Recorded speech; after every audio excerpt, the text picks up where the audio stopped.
Everyone, I'm going to get started here at 7 o'clock and get rolling. My name is Steve Crispin. I'm the interim superintendent of schools here in Pittman, and I thank you for coming out and joining us for tonight's meeting. Those people that are here personally in attendance and those people who are watching our live stream, we, along with the Board of Education, felt it would be a great idea to get together and provide you an update on kind of where we're at this particular time. Hopefully it's been a good summer for you. It's been a very good summer for us. I think we've accomplished a lot. We still have a lot more to accomplish, but we are ready for our opening next week. And I will kind of take you through the status of our buildings and some of the challenges we faced, some of the challenges we're still facing, and still some of the work that needs to be done. We always felt when we were going and planning for this process that it would be a year-long process. We knew there were certain things that needed to be accomplished for the summer, for the opening of school, but we also recognized that it just wasn't all going to get done, and it was going to take us some time really to settle in to our new places. Just to take you back a little bit, it's been 5 months really since we were in this cafeteria here. It was a board meeting, and we had shared with the community the challenges that we were facing as a district financially, and one of the means by which we were going to try to address those challenges. And at that particular time, it was the consolidation of our schools, something that I know a lot of us hope would never happen. I certainly didn't come into this position with the ideas that this is where we would be, 12 months from then. But it was really the only way in which we could, address the challenges that we were facing. So at that time, the board made that decision to move forward with our consolidation plan. I think most of you are aware of what that plan involved. And, it has been some challenges along the way, but I think we're in a good place, and we're going to talk a little bit about that this evening. I want to start by making sure, hopefully everyone, and I think you truly do understand how monumental this task that the district was charged with. Most people that go through a process similar to what we went through, they have years of planning. And I would say that there's no district in the state of New Jersey, I've been in this for a long time, not aware of any certainly, that has to go about the reconfiguration of a district in the same manner in which we had to. Most districts, there's a plan, and that plan has a 2 or 3 year process that you go through, and it generally involves building maybe a new elementary school in which then grades are going to be consolidated, and then you'll be dealing with facilities, and you have the luxury of time, and that's not something that we had. We had to make decisions. We had to move relatively quickly with those decisions, and there was a lot that needed to be done in these past 2 months. So in that regard, I just want to certainly recognize the efforts of our team, our administrative team, our teachers, our support staff, especially our maintenance and buildings and ground staff and the work that they've had to do. We've come a long way, but we'll talk a little about tonight, and you're going to have an opportunity if you want to walk around the high school this evening. I think you're going to see this building is ready. And tomorrow night, as you know, we have the open house over at the elementary school. We have the activity out on the field for those that want to be involved with that. And then you'll have a chance to walk through the building if you've not had a chance to walk through the building. And we certainly encourage everyone, both parents and community members, to take advantage of that. So with that, let me just I have a lot that I can share. I want to make sure I have an opportunity for you if you have any specific questions, and I will try to do my very best to address. But I'm just going to take you through where things are at this particular time, some of the challenges we're still facing, and hopefully a time frame in which those will be addressed. So from a facilities update perspective, I'll start with the high school. And I start by saying at the high school, we're going to be using terms interchangeably. This is the high school. The high school is a junior, senior high. So you may hear it referred to both ways. It's going to be Pittman High School. It's going to be Pittman Junior, Senior High School. Sometimes we'll reference to the high school. Elementary school is Pittman Elementary School, as we now know, or we're just going to call it the elementary school. Relatively in a really, really good place. Obviously, not as much had to be done here at the high school. We needed to clear out the front section of the building to house our 7th and 8th grade classes. So the first thing we did this summer is we moved everybody out of that particular area. We got in there and cleaned that particular area, and then we moved the students in 7th and 8th grade, the teachers and everything in their classrooms over into that area, and was able to get things set up, redistribute everything that needed to be redistributed. So there was not as much, certainly as much upheaval here at the high school as we've experienced at the new elementary school. And all that relatively went very, very well. The biggest challenge, I would say, if there's a challenge here at the high school right now, Interestingly enough, it's space. This was not designed to be a junior, senior high school. And although last year, if you had walked in our building, with 330 students, it's a building that probably at one time had well over 500. It was a pretty quiet place, and we were able to spread students out, and we would have maybe 2 classes of the same subject. One might have had 12 in it, maybe the other had 13 in it. Well, because of the consolidation, it's no longer 2 classes, it's now 1, and we now have 25 in those classes. So as a result of the reconfiguration, things are absolutely much tighter. I won't say every, but it is pretty close to every classroom is used every period. I just know, and when Sherry and Kristen are speaking and talking about making changes, it's really, really hard because it's very restrictive. So every class is being used. There's not a lot of flexibility. Primarily, 7th and 8th grade are in that upper front right wing. We'll call it the junior high wing. That does not include 2 science classes. Their 2 science classes are in the science areas. So they will be leaving that area, if you want to call it, for science. We'll be sharing, as you know, a cafeteria. We'll be sharing a gymnasium. So there is a lot of intermovement. We cannot assure you that they're going to be totally kept separate. We never said that from the very beginning. It's just, again, dealing what we're dealing with. There was not a lot of time to plan. The ideal would have been to put a nice addition somewhere to make that the junior high wing. Of course, that time did not permit that. But all in all, the schedule looks really good. Sherry and Kristen have done a great job of marrying these 2 things together, and it really looks like it's going to work. That was probably the biggest concern going into this reconfiguration. We knew things could fit at what was then the middle school. There was still a question on whether we could fit everything here at the high school. And everything does fit, but it's very, very tight.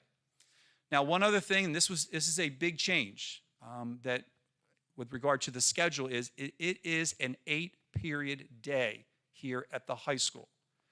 We're doing that for this year only. That was because the middle school at the time operated under an 8-period day. The high school was operating under a 9-period day. With just not having the time that we needed to really dig into a schedule and try to make something new that was going to work for both, we did not have the staff at the middle school level to go to a 9-period day, and we would not have had the staff left over from the high school to be able to pick up those classes.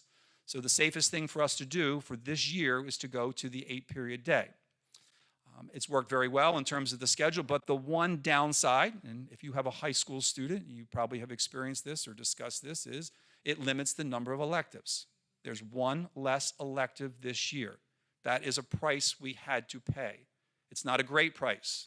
It's not where we wanted to be. But again, given the circumstances, it's where we have to be. It is for 1 year only.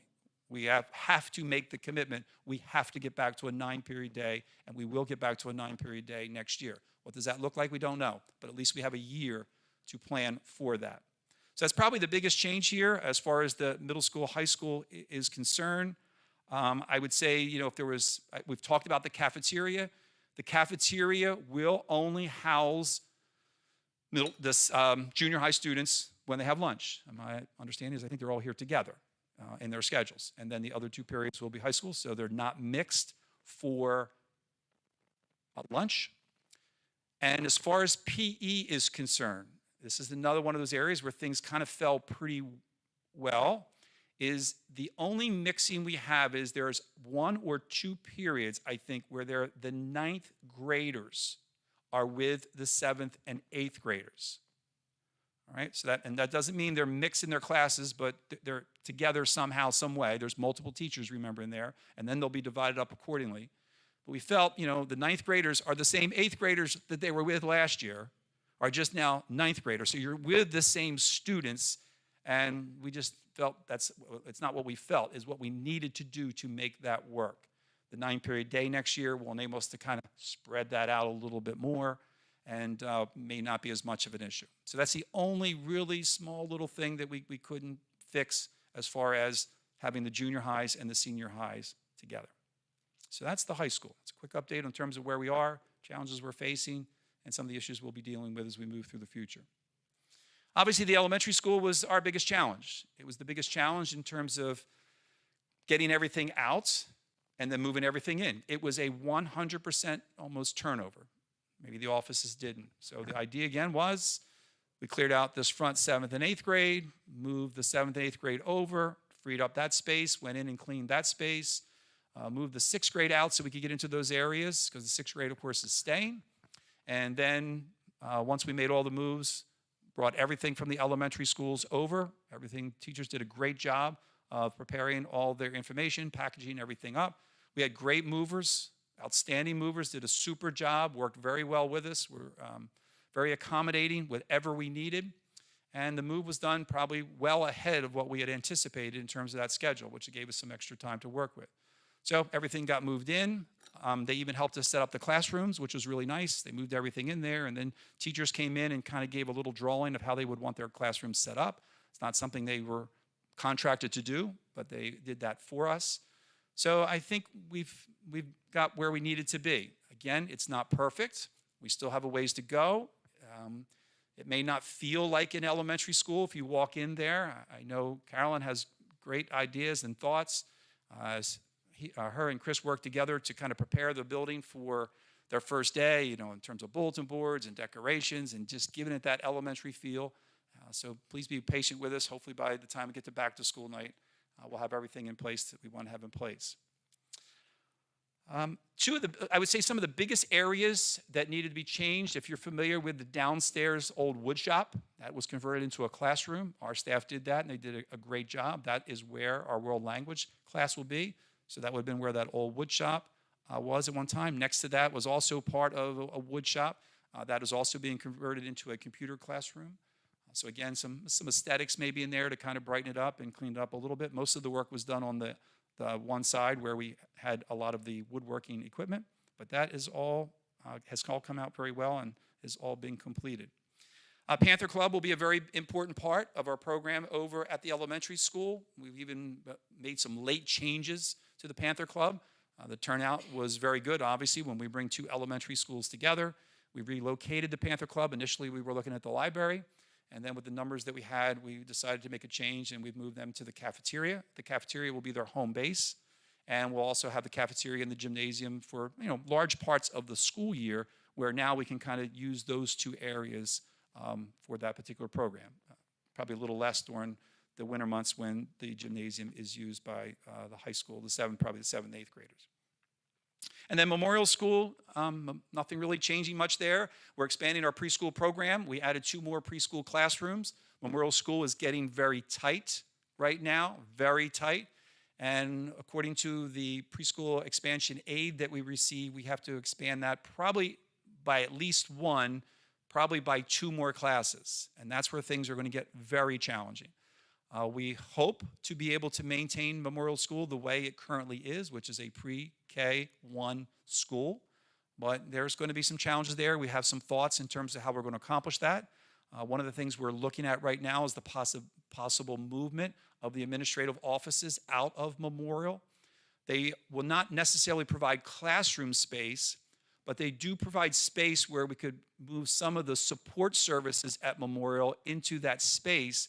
And there's, if you're familiar, some of you may go back far enough in Memorial School, there was actually 2 classrooms at the end of the building, closest to Alfred, I guess that's the road that's right there, that were full-size classrooms that were converted into small spaces. So if we were able to move people out of those spaces, and remember also we now have the child study team spaces that we can also utilize for some of those services. That may enable us to capture those 2 spaces as classrooms, and they may be the 2 classrooms then we would be able to use for the expansion of the preschool. It's not the ideal that we had before. We do have some of our specials where we're sharing spaces. May come a time where we have to put them on a cart. I think right now, we're making do. We'll be utilizing the computer lab for a couple specials. Might be using the library for another. So all in all, I think we're in a good place as far as Memorial School for not only for this year, but the potential as far as moving forward. That's where we are as far as the schools are concerned. All right. I'm going to talk about drop-off and pick-up in a second. Before that, I want to talk about one-way streets. You probably are for those of you who have children that are going to the schools, My understanding is this is something that the Borough Council will be voting on potentially next month. I think there's been a preliminary vote, and there may be movement to make the two streets, Woodland for the elementary school, a one-way street, and am I saying Alfred? Is that right? Albert. Yeah, it says Albert over by Memorial School as the one-way street. So we're working on that. My understanding is we will be trying to encourage parents to follow the one-way streets for the opening of school as much as we can. We would ask their cooperation just so that we can keep everyone safe. So drop off and pick up, nothing really changes at Memorial School. For those who have experienced Memorial School, we know we have challenges. It's a tight traffic flow over there, but it seems like it has worked itself out, both in the AM and the PM. I should know this, but I think we're still going to have our early dismissal for preschool. That we did a 2:40 to kind of break up the preschool. If you only have a preschool child, you can pick your child up at 2:40 and not wait for the late dismissal. I'll allow Mrs. Miller to get that information out to our preschool parents. So for the most part, Memorial is pretty much the same. High school is pretty much the same in terms of morning drop-off. Certainly if you have a high school student, you plan on dropping them off. If you have a 7th, 8th grade junior high student, you're planning on dropping them off. There's going to be more traffic. We certainly can anticipate that. As I think maybe you know already, what we've been informing everyone is the senior high entrance will be over here by the gymnasium, and the junior high entrance will be right next to their wing, so they'll be able to come right into that front door and go to their wings. We will be using lockers, so their locker assignments will be in that particular area, and hopefully that will all run very, very smoothly. Without a doubt, our biggest challenge is going to be pickup at the elementary school. Drop-off has a flow to it. And you probably have received, for those elementary parents, some of the preliminary information. Drop-off for 5th and 6th grade will be on Esplanade. And that will be a free-flowing dropping off. And for grades 2, 3, and 4, that will be on Woodland. And that will be on the gymnasium doors. Students will come in that side, will enter the gym, and then they will line up with their classes in the gym. Teachers will be there, and then the teachers, after the bell rings, will escort their children down to their classroom. On the Esplanade side, students will come immediately into the doors, and they will go directly to the cafeteria. They'll wait in the cafeteria. There'll probably be assigned tables. Teachers will come down and then escort them to class. So everyone has a place to go for the early mornings. Whether that changes in the future, as far as a potential recess, that's something to be determined later. As you know, both elementaries kind of did things a little bit differently, but for the most part, there wasn't a free recess at the beginning, and I don't anticipate that would be the case for this year. Challenge is going to be the afternoon. So the plan for the elementary school, again, probably this information has been provided and sent out, but the plan is to allow walkers to leave first, out the front door. There will be guards, as we know, at Esplanade. That guard, Sandy, I think, will be there. Actually, there's going to be 2 guards on Esplanade. We've been told to be 2 guards on Esplanade. There will be a guard on Woodland. So hopefully the children, as they come out, they really are going 2 directions. Either you're going right to go that way, or maybe cross if you want to cross. Go left if you're going that way, or if you want to, potentially. I think the only place to cross is the only place to cross is Esplanade. So that's where you would cross there. So that would be for all walkers. For 5th and 6th graders, it's still Esplanade. That dismissal will still be the traditional dismissal. Parents park, maybe get out of the vehicle, whoever it is, teacher, administrator, identify the parent, child is released. Traditional dismissal as how we handle things at Walls and Kindle. The difference is going to be on the Woodland side, where we have our 2nd through 4th graders and maybe children who are, one older and one younger. They will be dismissed out the Woodland side. And as the information potentially has been released, we're going to try to organize that a little bit differently so we can create some sort of a flow. So we'll be asking cars to line up. Someone from the school district will come out and ask for individuals' names, and then we'll try to get the students in order. So as the cars pull up, the students are waiting there. I think we were painting tiger paws today. I think that was their plan. Is that right, Mr.? They're there?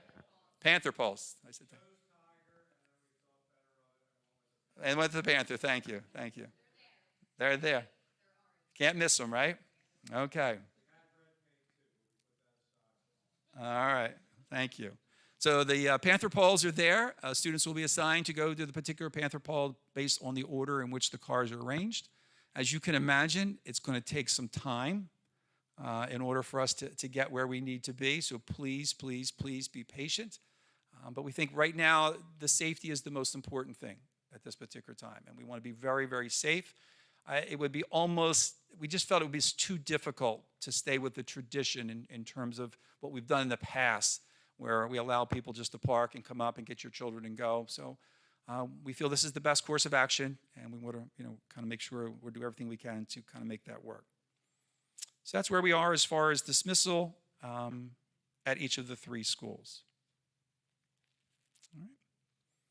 So as I wrap up this facilities part of the conversation, I just want to kind of reemphasize that our staff has done a great, great job in a very limited period of time. There was so much.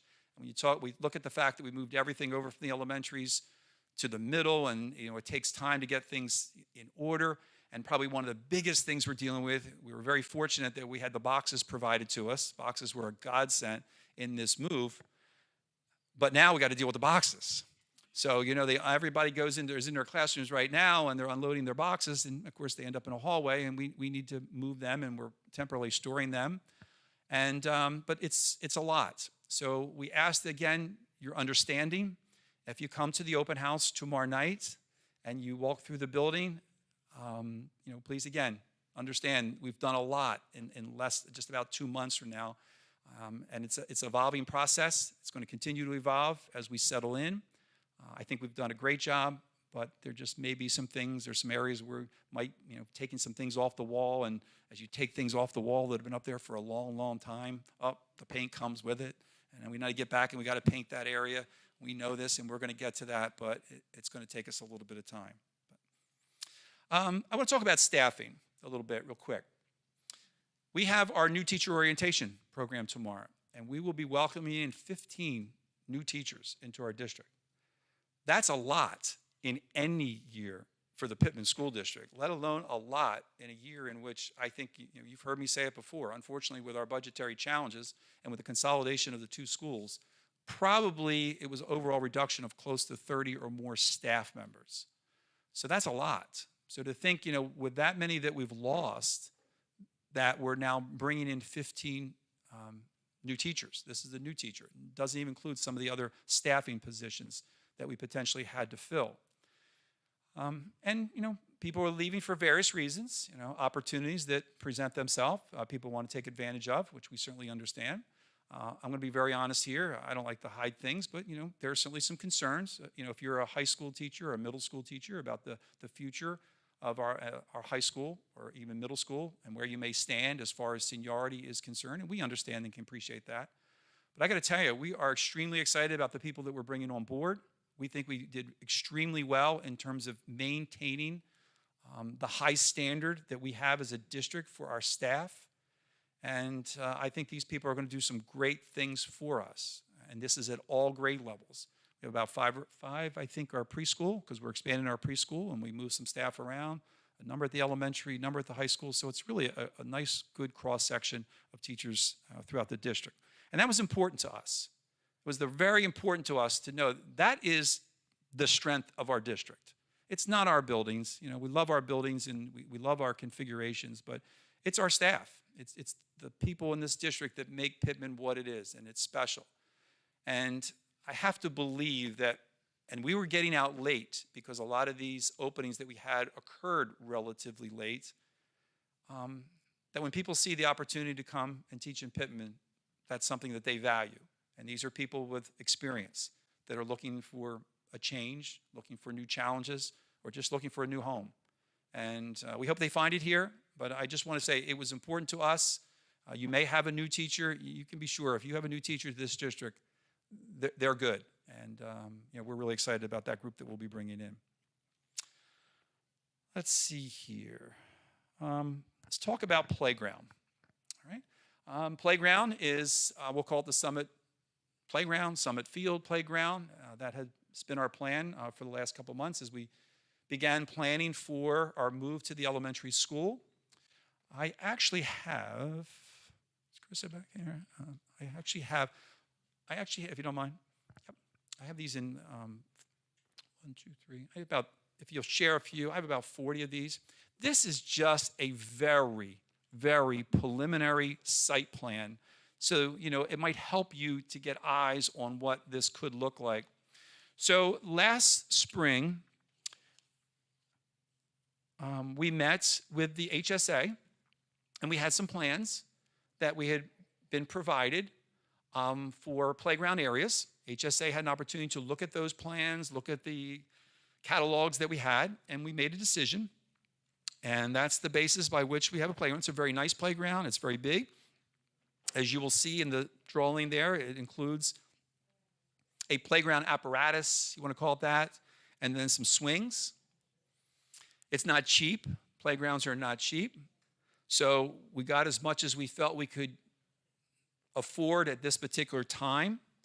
The playground and basketball court that you see there, the blacktop, I think it's more blacktop than basketball, but it is outlined as a basketball court, is all provided by the same vendor. So that all comes together. And if you're looking at this drawing, you can see the bottom is Holly Avenue. You can kind of get an idea. The idea here was to try to split the field in half as best we could. Got one more here. Got one? You got some more? There you go. Is to try to split the field in half the best we could so that kind of the playground area is at one end and the open field is at the other. It enables us to preserve maybe a small micro mini soccer field, and it also enables us to preserve maybe a small baseball field for like a t-ball practice. At the other end, on the playground end to the left, you can see the playground area that we're talking about. That will be a poured rubber surface. It's not mulch. That's a poured rubber solid surface that will go around that playground. Blacktop is blacktop. You can see there's a couple boxes at the top of the blacktop area, the bottom. That's our Gaga pits. We have at least room for 2. We certainly will bring the 3rd if we can find space. Trying to maintain some space at the top of the playground area where it kind of gets a little hilly up there for the potential of the expansion of a playground. If we wanted to add, if we feel, again, we have a large number of students over there that we needed to do that. We've talked about the possibility, and we want to at least conclude in the plan, of some restrooms over there. They're in the lower left-hand corner where the backstop at that end of the field would be. There's also a storage unit. The storage unit is the unit that's over at Wall School currently. Moving that over so that we were able to store things on that side of the road. So that's kind of the general plan. So what we're waiting for is the equipment could be in any day, the actual playground equipment. So we're waiting for that to be delivered. As with everything else, things are a little bit behind. Once we have it delivered and we have an opportunity to talk to our contractor about the installation and what that could look like, we're going to get that in first, and then we're going to work around that. Then we'll start bringing over the picnic tables at the schools that we would want to incorporate. Then we'll start putting the sheds in. Then we'll start putting the Gagas in. So the first step is to get that playground in place. We're hoping maybe by mid-September that's all completed. And then we can start to kind of build the rest. So that's kind of where we are as far as the playground is concerned. I'm going to talk about the crossing also in a second, but just kind of thought it might be good for you to get a sense of what that could look like. Now, things could change, but right now that's kind of the plan that we are working off of. With that, obviously the crossing of Holly is a big issue for us as far as our student safety is concerned. Number one, we will have a crossing guard on staff for the midday. I don't know which of the two. They may alternate. It could be the same one. But we will have a crossing guard there when students are crossing for recess, which will occur during lunch. So we know the beginning and we know the ending times. We met with the chief last week, and we both signed off and agreed to split the cost of repair to the flashing lights, the existing flashing lights. So if you've driven down there, I didn't even know they were there, but they're there. flashing lights that had been previously installed that have been inoperable probably for some time. So we finally found a company that would be able to come out there and fix those lights. So that should be done very, very soon. We will not do anything until that's repaired. That contract has been awarded, and we're going to move forward with that. So hopefully that gets done soon. And then just going to say I think there's some conversations out there potentially about maybe even adding another layer to those flashing lights. So we'll see, what comes of that, but we're going to entertain some conversations along the way, similar to what we have downtown, maybe similar to what you see in Glasper. We know how people can get when you have flashing lights that are always flashing, because school's in session for a long period of time. But I think we all recognize that those flashing lights right at the crossing kind of really get people's attention. And we would like to see if there's some way in which we can kind of make that happen. So it's in the preliminary stages. It's not going to hold us up from utilizing the field. We want to get the first set of flashing lights working, have the crossing guard, but there's the possibility that that might be something that we can add a little bit down the line. All right. I'm going to take a stop there for a second. Any questions on anything? That's kind of my halfway point. I have just a few more topics to talk a little bit about. That maybe, yes.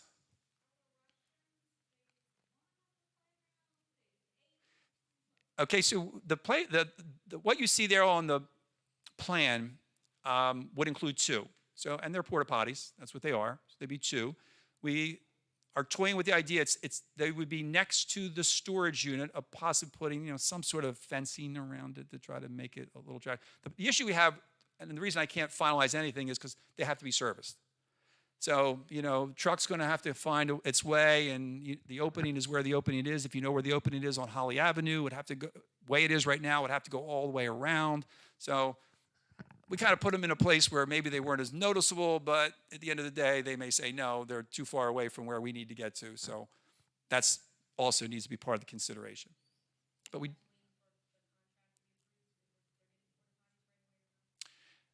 it doesn't have to do with the contract. We probably, the next step would probably be to talk to the people who provide that service, show them our plan, and see if they're able to get their truck around to that area. We kind of like the idea that they're tucked away somewhere, but we know they can't be tucked away too far because, again, they have to be serviced. So hopefully that's something maybe we can determine real soon. Yeah. Yeah. Yes. Thank you. Good question. Yes, sixth grade. So sixth grade is going to function the way sixth grade has functioned in the past. We have 4 content area teachers who will be teaching sixth grade.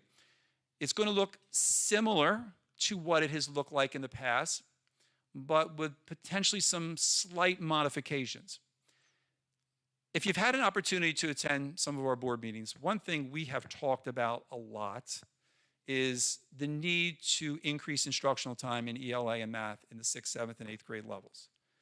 Our instructional time at that level is nowhere near some of the instructional times for other school districts in our area.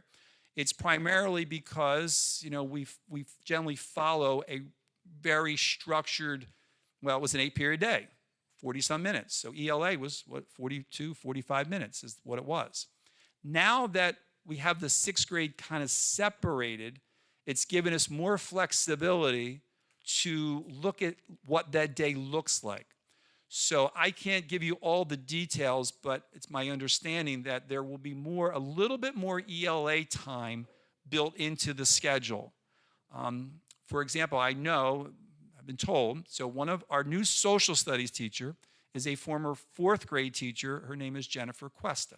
For any of you that had Miss Cuesta as a teacher, she's outstanding. She was a middle school teacher at one time. She went down to 4th grade. She's now going to be the 6th grade social studies teacher, but she's also, I think, going to help with writing. So whatever time she's not with social studies, she's now going to be working with writing. She's, again, an experienced ELA. She taught ELA at the middle school level before she went to the elementary. So we're massaging that schedule. So yes, they're going to switch for the 4 subjects, but yes, we're also trying to see where we can maybe increase ELA time. Math will be something down the line. 7th and 8th grade is traditional right now. But next year, when we go to the 9-period day, we'll be looking at ways in which potentially we could increase time at those levels also. Yes. Yeah.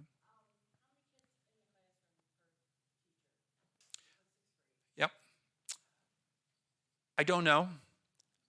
Sixth grade, I would say, would be very similar to what it was in fifth grade because there's still, now, is it 4? Yes. Because it was 3 last year, right? Yep. Yep, that's what it was. Yep. Okay.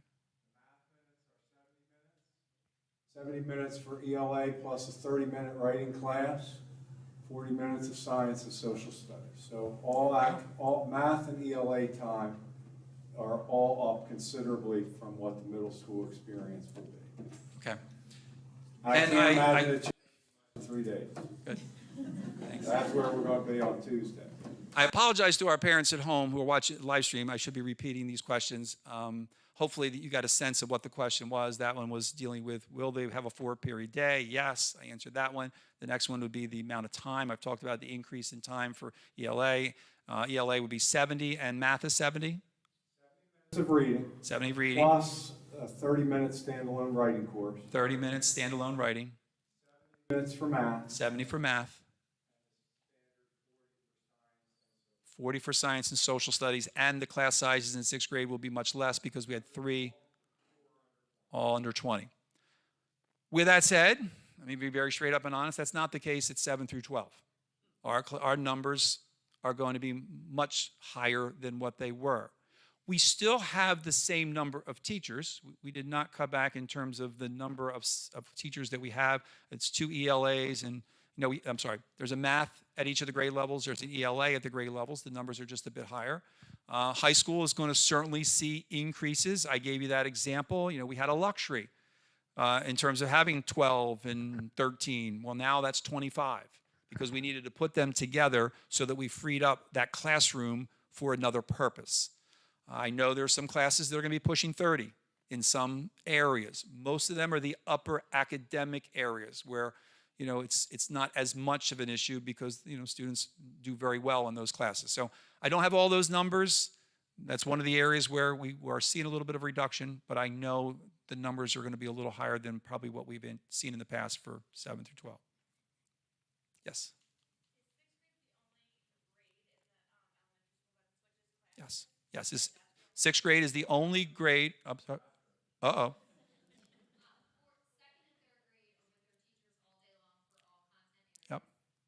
Fourth and fifth grade are departmentalizing. Okay. So they'll have a teacher in the morning for, let's say, ELA, and then in the afternoon switch for math, science, and social studies. Okay. Sixth grade, so it's scaffold, Yep. and then sixth grade switches for every content area. So in the ones you mentioned, which was third, fourth, and fifth? Fourth and fifth. 2 teachers. 4 subjects. Fifth grade. Sixth grade. Sixth grade will have 4 teachers for the 4 different subjects. Fourth and fifth have 2 teachers that are switching. And then second and third are totally self-contained. Yep. Good. Thanks for that clarification. Good. Second grade will move to third with the same exact plan that they would have had at Walls or Kendall. 4 teachers to choose from. All right.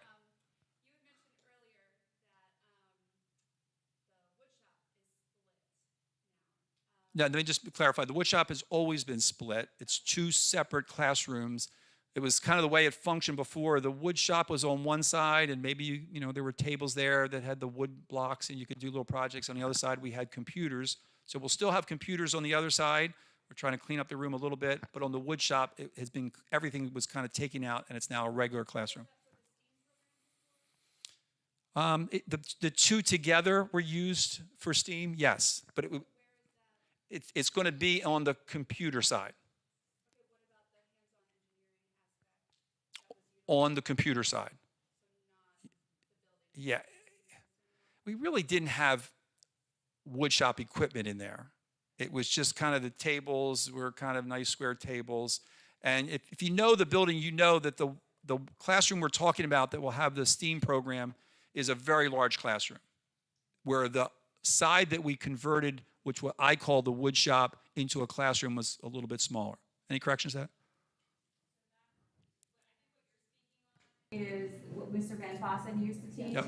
That is 7th and 8th grade, so that did move here to the high school, and there is an area here in the media center where they will have tools to be hands-on, and they will have computers to use for the electronic piece of that.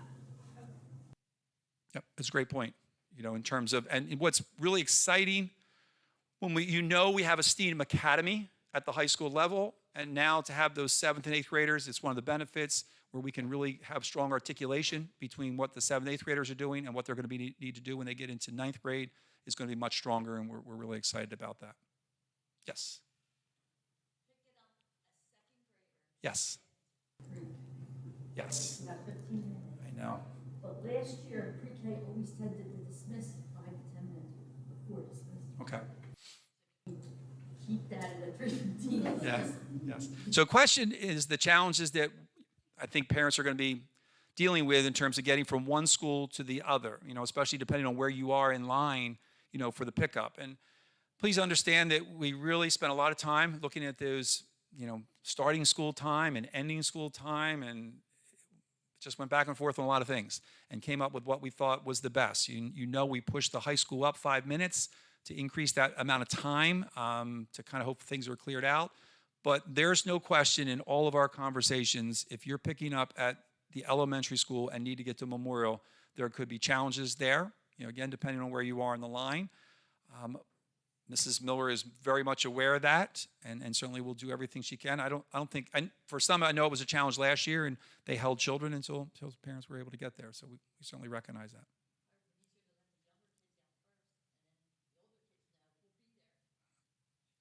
In terms of high school versus elementary? Pre-K versus elementary. So, you know, everything is very fluid. We're going to see how it works out. We'll make adjustments as adjustments are needed. We always have flexibility as far as our time, but please understand, we know that whatever you do to the back end, it has an impact on the front end, and sometimes it's hard to find that happy place.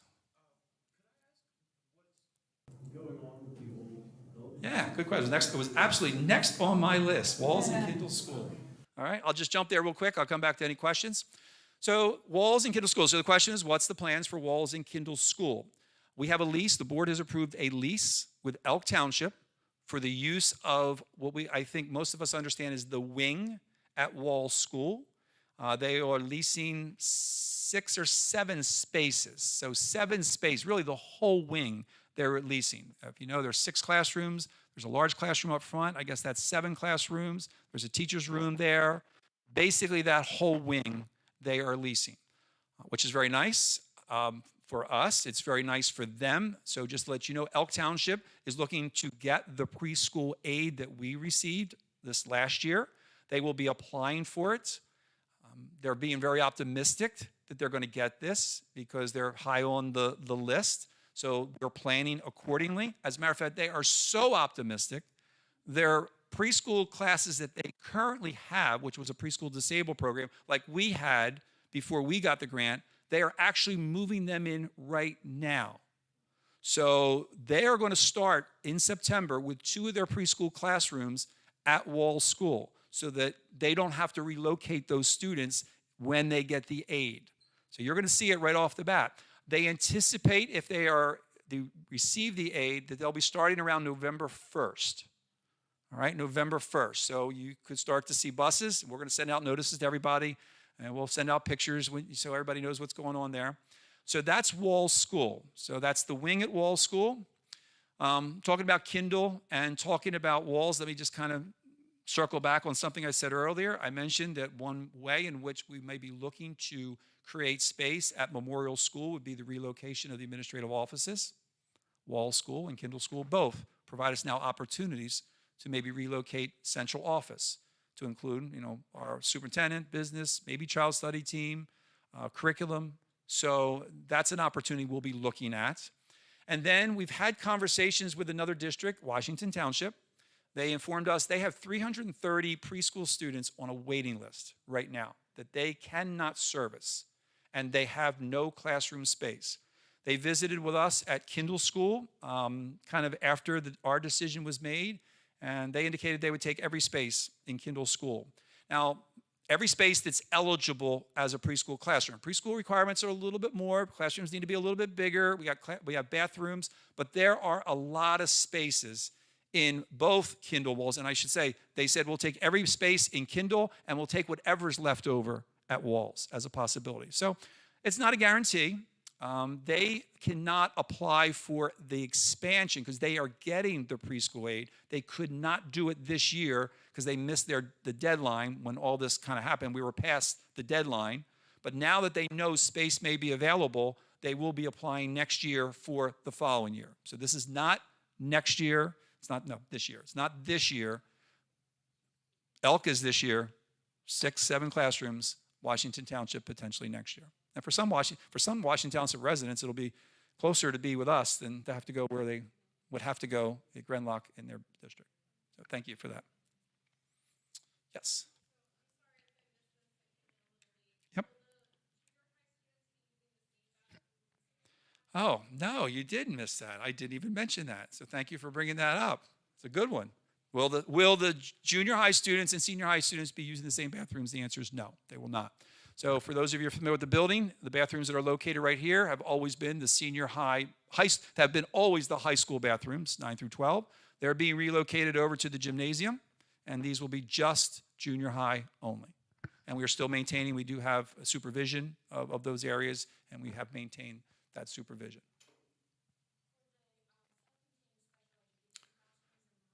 Yes.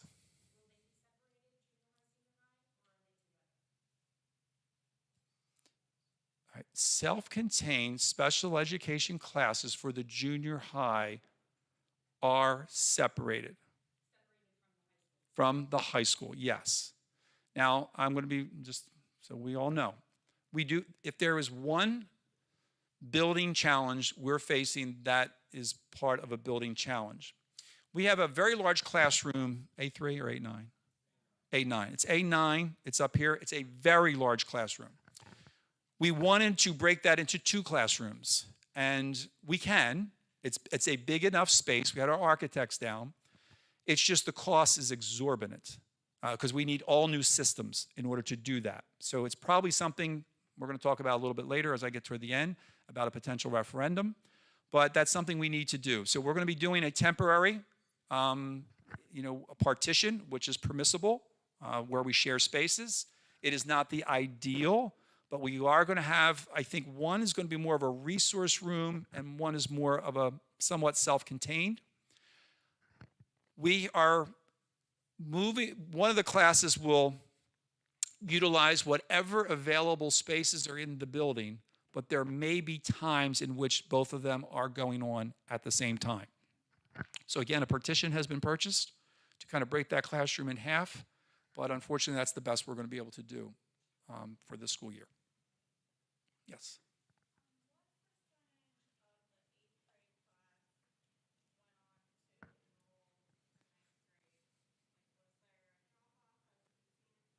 Yeah. Well, I don't think it was anything more than what we see. I don't have exact numbers. But yes, I would say it was pretty similar to what we have, 20, 22, 23-ish. Anybody want to throw a number out? Does that sound about right? For GCIT, 8th grade, roughly? Yeah. And more students back. We've already received 4 back from GCIT. So Oh, wow. I don't know. 65 to 70 maybe? yeah, it's about 65 to 70 maybe? Which has kind of becoming our norm. All right, Joe. Yeah.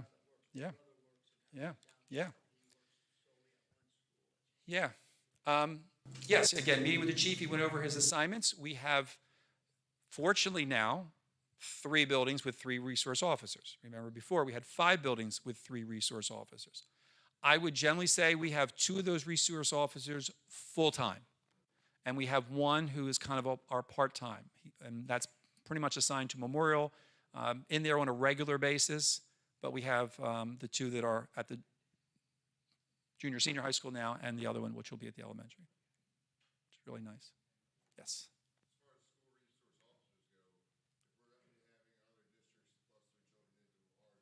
Mm-hmm. Mm-hmm. Mm-hmm.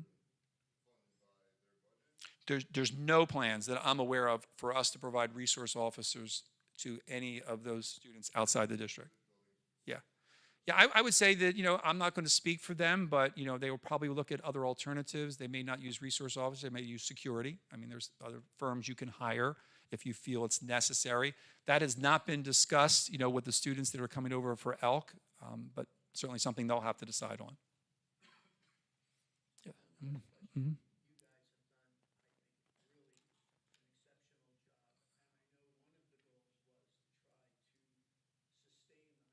Yep.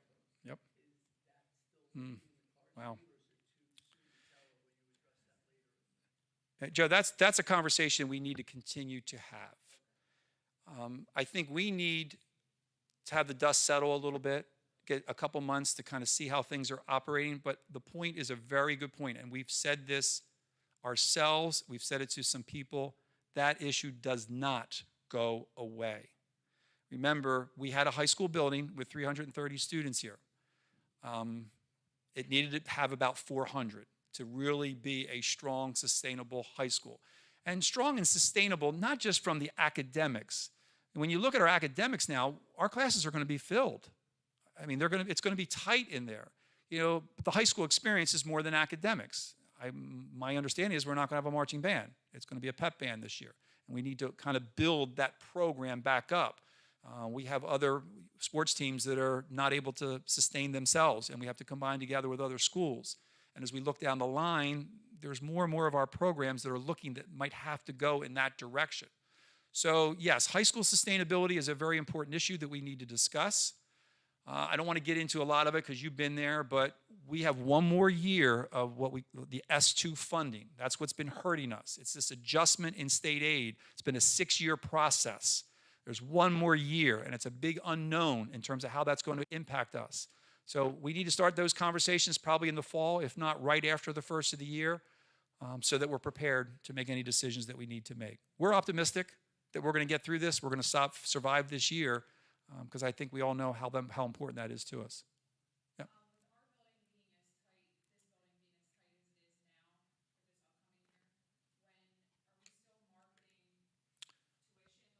Great question. Yep, it's a great question. So, question, again, hope you got the idea of the other one.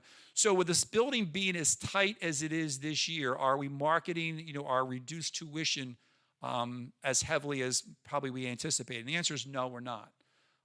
We've put the information out. We reduced our tuition here at the high school to become a little more attractive. Again, with all the changes, we need to kind of get settled in to kind of see what space we have. But remember, the 9-period day makes a big difference because now we can take those students and we can spread them out a little bit better than we're spreading them out now. So I think we're feeling the impact of the 7th and 8th grade coming over, but we're also feeling the impact of an 8-period day at the high school as opposed to a 9-period day. But let me also say, with the more periods, the more staffing needs you have too. So when it comes budget time, it's going to be can we make this happen?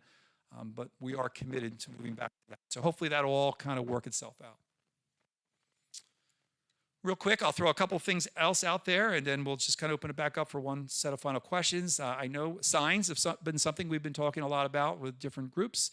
We do have signs ordered. The focus is going to be, we have our letters that have been ordered for Pittman Junior, Senior High School here on the front of this building.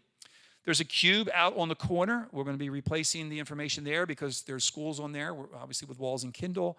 There's some information that need to be updated, so we'll be updating that. And then the other one is over top of the elementary school where, of course, it says, Pittman Middle School, we'll be replacing that sign.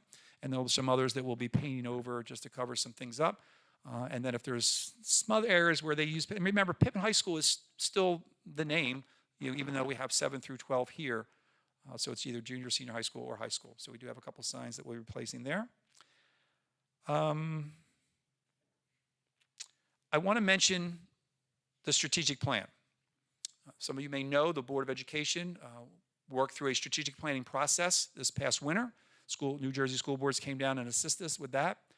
We ended up, after all the surveys and all the information was gathered and it was evaluated and examined, we came out with 3 major focus areas. One was curriculum and instruction, one was communication, and the third was facilities. I just want to comment on facilities. We've said every time we've had a community meeting, facilities, even back when we had 5 schools, was one of the challenges that we were facing. It was a driving force for something we need to look at as a community, and this does not change. We still have a building that we're utilizing as an elementary school that's more than 100 years old. It has no centralized HVAC. We still have a boiler in there. So we need to look and see, is this something we want to address?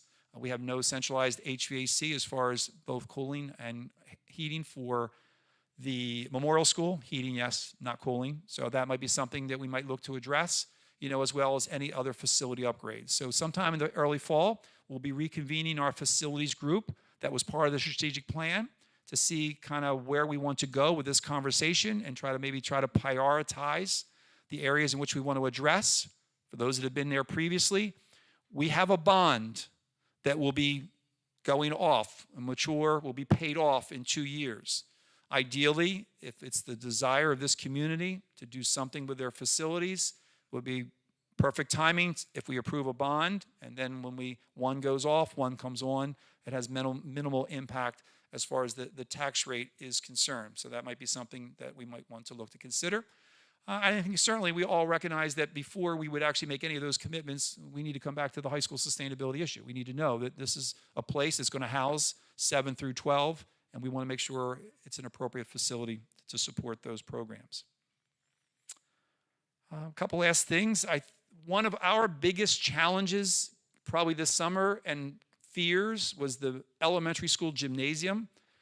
You didn't have a chance maybe to see it. There was at one time that gymnasium was probably 90 to 95% filled with furniture that we basically took out of the middle school. Because remember, 7th, 8th grade moves over, all the furniture was here. We had to take everything out of the middle school, we put in the gym, and we had to move all the elementary over. I never thought I'd see the day, but we've been very fortunate with the work that we've done through the business office to get everything out there. Was it Gov's Doc deal or deal, something like that? Districts coming, getting information, and we're pretty well cleared out of all that. There might be a few things. If you're there for the open house tomorrow night and you stop down there, and I don't know if there's any old wooden desk, anything? We're pretty clear. We were able to sell everything off, so that has been a blessing that worked out as well as it did. And as I said before, we have HSA tomorrow night. It's the little activity for the elementary students in the back on Davis Field. I'm not sure if the weather's going to cooperate. It's not. It's in the gym. Oh, there we go. We got our gym, right? Anything else you want to say about that, Mrs. Mason, Mr. Morris? Or good? Yes, we're just excited to invite families in, and Yeah. again, it's a work in progress, but the teachers have been in working really hard, getting the rooms ready. The gym is clear. So I think it's supposed to rain tomorrow, so we moved some of the activities inside the gym. The water ice truck will still be outside There though, we go. Bring it on Woodland. So, it will be available 6 to 8. That's great. Yeah. Any other questions that we're not able to address? All right. Yes. Yes. Yes. Preschool is still able to dismiss at 2:40. Some information was sent out, more will come in the next few days. Thank you. But that 2:40 is still available for anyone who's concerned about the 3:15. Let me say that for those at home. Early dismissal, preschool is still available, 2:40. So if you have a child in preschool, you want to pick them at 2:40, then get in line for the afternoon pickup at the elementary. If you have a kindergarten and first, it's still the regular time, 3:15. Yep.